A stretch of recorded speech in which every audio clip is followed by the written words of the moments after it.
무고한 4.3 희생자들의 넋을 기리고 그 유가족들의 아픔을 국민과 함께 어루만지는 일은 자유와 인권을 지향하는 자유민주주의 국가의 당연한 의무입니다.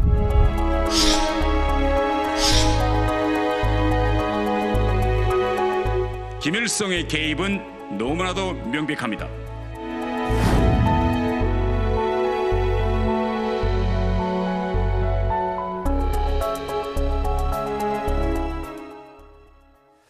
네, 올해는 유독 제주 4.3 사건을 왜곡하는 목소리가 계속 나오고 있습니다. 1948년에 발생한 제주 4.3 사건은 과연 무엇인지, 또 왜 지금까지 논란이 되고 있는지 자세히 짚어보겠습니다. 성공회대 강성현 교수, 또 SBS 사실은팀의 이경원 기자와 얘기 나눠보겠습니다. 두 분 어서 오십시오. 안녕하세요. 네, 먼저 강 교수님, 1948년 한국 해방 직후, 그리고 한국전 직전이라고 할 수가 있겠죠. 벌써 발생한 지가 지금 70년이 넘었는데, 자, 우선 4.3 사건이라는 게 과연 어떤 건지부터 좀 설명을 해 주시죠. 4월 3일은 사실 1948년을 전제한 건데요.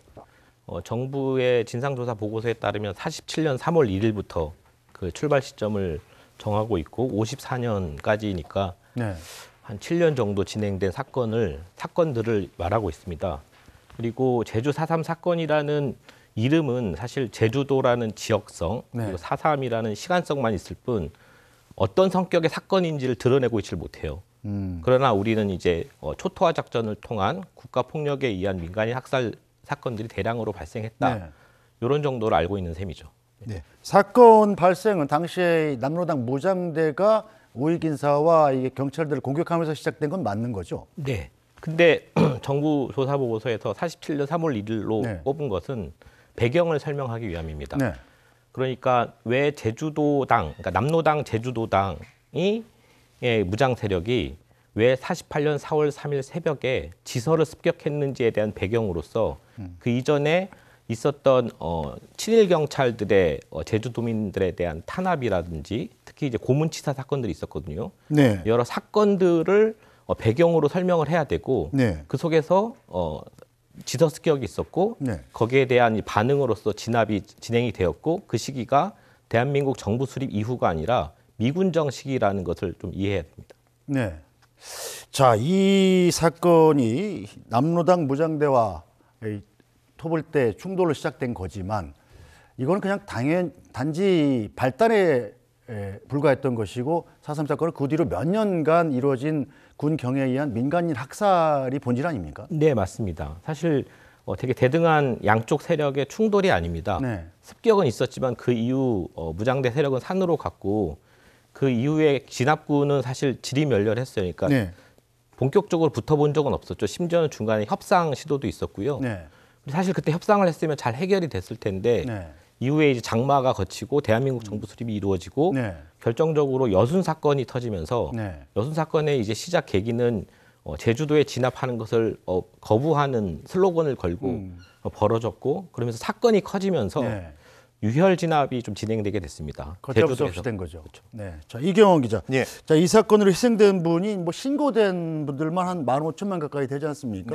자, 이 제주도민에 대한 무차별 학살이 얼마나 오랫동안 또 어떤 형태로 진행됐는지 공식적으로 조사된 건 있나요? 네, 저도 이번에 취재를 하면서 이 자료 저 자료 좀 많이 확인을 하면서 사실 이게 과연 우리 대한민국 현대사에서 벌어진 일이 맞는가 싶을 정도로 상당히 참혹한 장면들이 많았습니다. 이른바 초토화 작전이라고 표현을 하더라고요. 뭐 예를 들어서 그 당시에 이제 부사령관이 송효찬이라는 사람이 있는데 이런 명령도 내려요. 해안선에서 5km 정도 밖에 있는 중산간 지역 사람들은 다 모두 죽여라. 살해라. 뭐 이런 식의 명령을 내리기도 하고 따라서 중산간 마을에 있는 많은 분들이 또 피해를 받고 사실 지금도 제주에서는 한날 한시에 마을 전체가 제사를 지내는 경우도 있을 정도로 그렇게 많은 상처를 안고 삽니다. 그래서 이런 식으로 크게 그 총살 당하고 피해를 보신 희생자분들이 공식 신고된 것만 4,028명인데 그 가운데 사망자가 1,715명이고 행방 불명자도 3,000명이 넘어요. 이제 그만큼 많은 분들이 희생이 됐다 이렇게 볼 수 있겠습니다. 자, 강성현 교수님, 이 4.3 사건에 대한 이념적 논란이 계속되고 있지 않습니까? 왜 이게 정리되지 않고 논란이 계속되는 건가요? 두 가지인데요. 하나는 이제 국가폭력, 국가범죄라는 문제입니다. 사실 그걸 인정하기가 국가는 어려웠는데 네. 김대중 정부 때 이제 진상조사를 시작을 하고 네.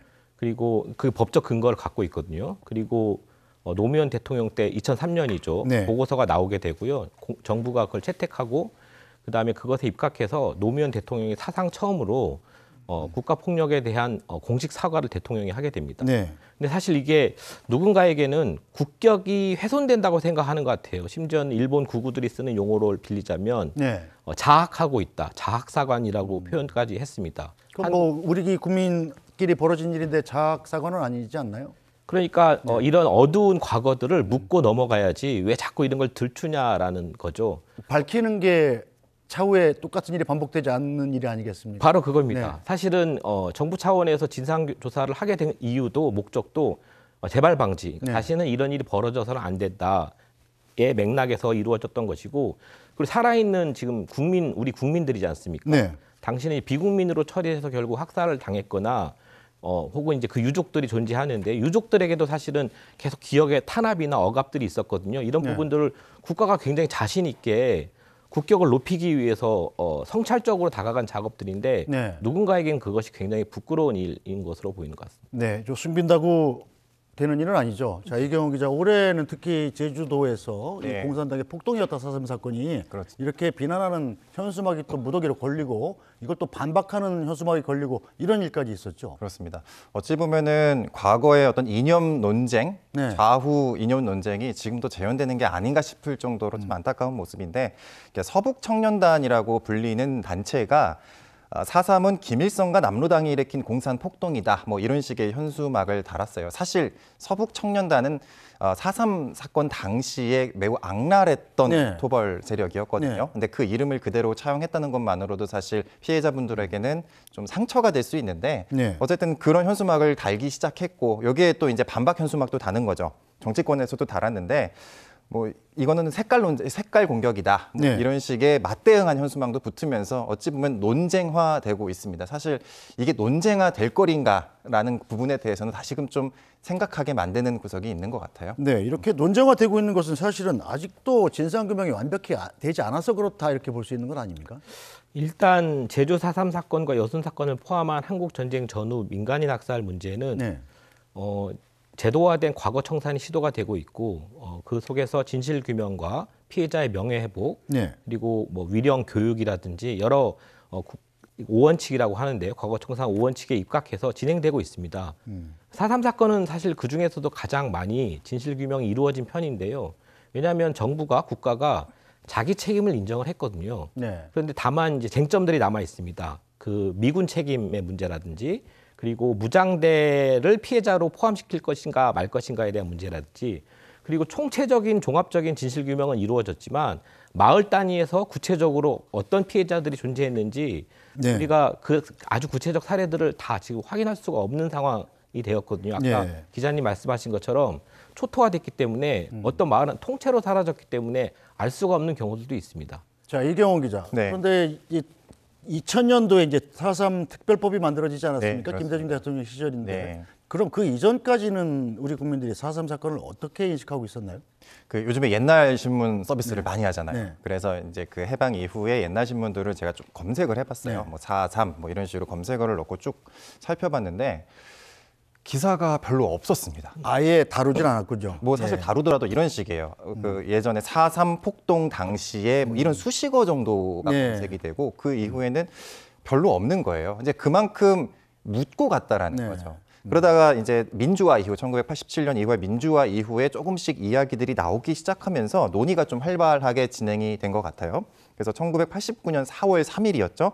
이제 이때가 4.3 41주기였는데 네. 이때 이제 추모제를 열었어요. 일부 단체들에서 네. 열고 그러면서 이제 4.3에 대한 반성도 이어지고 또 네. 4.3 증언도 이어지고 이러면서 좀 탄력이 붙기 시작하고 그러면서 진상 규명까지 이어지고 네. 그러면서 특별법 만들고 진상보고서 나오고 이런 흐름으로 갔다라고 볼 수 있습니다. 어느 정도 4.3의 실체와 역사적 규명이 돼가고 있는 시점에 올해는 또 국민의힘 태영호 의원이 4.3 사건에 김일성 개입이 명백하다는 발언을 해서 또 논란에 불을 지폈습니다. 지난 2월 태영호 의원 발언도 듣고 가겠습니다. 공산당의 운영 방식을 보아도 김일성의 개입은 너무나도 명백합니다.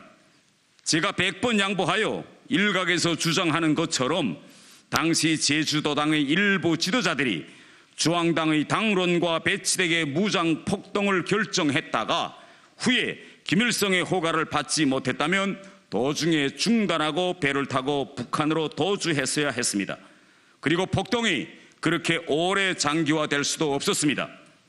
무고한 주민들의 인명피해가 생길 것이 뻔한 무장 폭동을 김일성이 이끄는 평양중앙의 지시나 호가 없이 제주도당의 결정만으로 밀어붙였다는 것은 공산당의 작동 원리에도 맞지 않습니다. 자, 태영호 의원이 이런 발언을 하게 된 배경은 뭘까요? 우리가 밝혀낸 이 역사적 사실하고 좀 차이가 많은 거 아닙니까? 저는 정치적 의도가 있는 발언이라고 생각합니다. 마지막에 김일성을 대신해서 자기가 사과를 드린다고 했거든요. 저는 탈북자 출신의 의원으로서 이념 공세 혹은 더 나아가서 어떤 대표성을 만들려고 했던 것 같고요. 네. 그런 맥락에 있습니다. 사실 역사적 사실과 부합되지 않습니다. 그리고 공산폭동론 플러스 무고한 양민 희생이라는 담론을 구사하고 있는데요. 이 담론은 정확히 얘기하면 1990년대 초중반에 여전히 한국에서 지배적인 담론이었습니다. 네.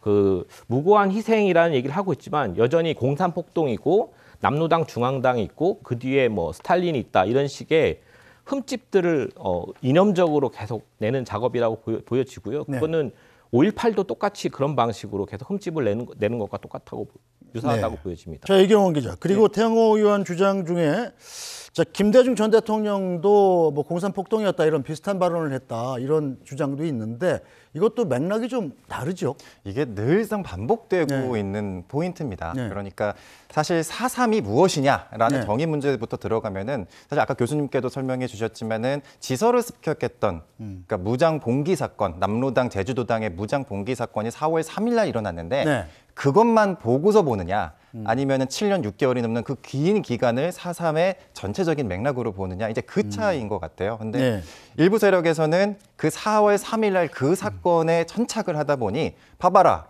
무장 봉기 사건 아니냐. 남로당이 제주도당의 무장 봉기 사건이니까 틀린 말 아니지 않느냐. 뭐 이런 식으로 가는 거예요. 결국 해석의 문제다. 이렇게 볼 수 있다는 거죠. 자, 태영호 의원이 왜 이런 발언을 했는지 저희 브리핑 제작팀이 직접 전화를 한번 해봤습니다. 태영호 의원 뭐라고 답했을까요?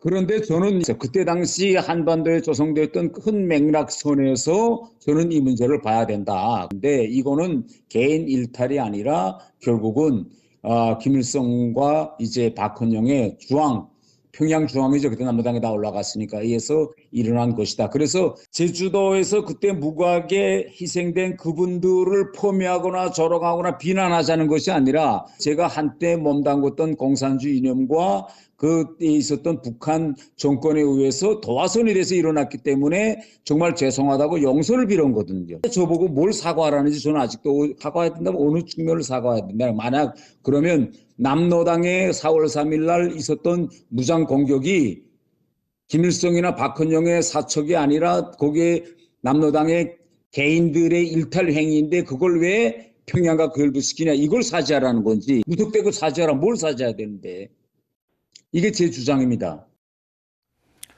네, 강선희 교수님. 태영호 의원 얘기는 자기가 맞는 얘기 한 거고 사죄할 바가 없다 이런 얘기인데 어떤 점에서 문제가 있을까요? 틀린 얘기죠. 일단 무고한 양민들이 있다를 자꾸 얘기하지만 무고하지 않은 양민도 있다를 주장하는 거고요. 그건 공산폭동이라고 얘기를 하는 거고 제주도에서 벌어진 건 제주도 사정이 아니라 중앙당이 지시한 거다 혹은 스탈린이 지시한 거다 이렇게 얘기하고 싶은 거예요. 왜 그럴까요? 그런데 사실은 그렇지 않잖아요. 제주도 사정이라는 게 있었잖아요. 그런데 그런 식으로 원색적으로 이념적으로 공세를 하면 그런 사실들을 그냥 가리는 효과가 있는 겁니다. 실제 그럼 제주도에서 어떤 일이 있었는지를 제가 제주 4.3 사건 배경과 여러 전개 과정 속에서 설명을 드렸잖아요. 네. 그리고 더 중요하게는 사실은 이게 너무나 참담한 국가 범죄에 의한 대량 학살이라는 건데 그걸 마치 무고한 양민도 있다는 식으로 그러나 무고한 양민이 아닌 사람도 있다는 식으로 계속 회피하고 흐리는 방식으로 지금 네. 법법을 구사하고 있어요. 자, 태영호 의원 주장의 핵심은 김일성이 여기에 개입했고 김일성의 지시로 남로당이 시행한 사건이다. 그쵸. 뭐 이렇게 얘기를 하고 있는데 우리가 지금 사실팀이 취재를 했었죠. 예, 그렇습니다. 김일성이 개입했다는 증거가 발견되게 있습니까? 일단 아까도 말씀드렸듯이 이 해방공간 이후에 좀 언론 기사를 쭉 한번 살펴봤는데 네. 이게 처음에 나왔던 이 부분에 대해서 처음으로 제기됐던 게 당시 남로당 지하 총책이었던 박갑동 씨의 증언이었어요. 네. 어떻게 증언을 했냐면은 그때 중앙당 지령에 따라 4.3이 발생했다. 네. 뭐 이런 식의 증언이 나왔습니다. 이게 신문에 기고했던 글이었죠. 예, 중앙일보에 예. 기고했던 것이고 1973년이었어요. 네. 그러면서 이제 계속 그 단문이 살이 쪄지는 거죠. 네, 그렇게 가다가 이제 진상조사위가 꾸려지고서는 2003년에 다시 한번 박갑동 씨에게 물어봐요. 네. 그때 과연 이 말이 맞느냐? 그랬더니 그때 박갑동 씨가 이렇게 이야기를 합니다. 사실은 이거 내가 쓴 거 아니다. 그러니까 외부에서 고쳤다라고 이야기를 하는데 그 외부라 하면 정보기관을 뜻하겠죠. 이 정치적 목적에 의해서 사실은 조작된 글이다라고 본인이 인정을 한 거군요. 털어놓은 거라고 볼 수 있겠고요. 이제 그렇게 되니까 이제 사실 이 내부자에 의한 첫 증언이었던 셈이었는데 네. 이제 그것이 부정당한 셈이 되었죠. 그 이후에도 사실 내부자뿐만이 아니라 당시 군에 관여했던 분들이 계세요. 뭐 백선엽 장군이라든가 뭐 이런 분들도 증언을 합니다. 아니다, 이거는 당 중앙당 차원의 일이 아니라 4.3은 당 말단에서 했던 그런 자의적인 행동에 가까웠다라는 것도 있었고 또 김정곤 소장이라고 있습니다. 이분도 군 출신인데 이렇게 얘기해요. 제주도는 육해공이 격리돼 있는 공간이다. 그렇죠. 근데 중앙당 차원에서 이곳을 거점 삼아서 세력을 확장시킬 이유가 뭐가 있느냐라는 식으로 보다 실증적인 이유를 대면서 이제 반박을 해요. 그러니까 종합적으로 봤을 때 명확한 증거는 없다라는 게 전 주류 역사학계의 의견이라고 봅니다. 네, 강성 교수, 안타까운 거는 참 이게 각자 정파별로 자기 색깔, 정치적 이익에 따라서 이른바 역사적 사실은 팩트에 속하는 건데 이 사건을 달리 보고 있다는 거죠? 네. 저는 달리 볼 수 있다고 보여지는데요. 그걸 부정해서는 안 되거든요. 네. 근데 그 부정이라는 게 단지 사실의 부정을 넘어서 당사자가 있지 않습니까? 네. 특히 이제 피해 생존자들과 유족들이 있습니다.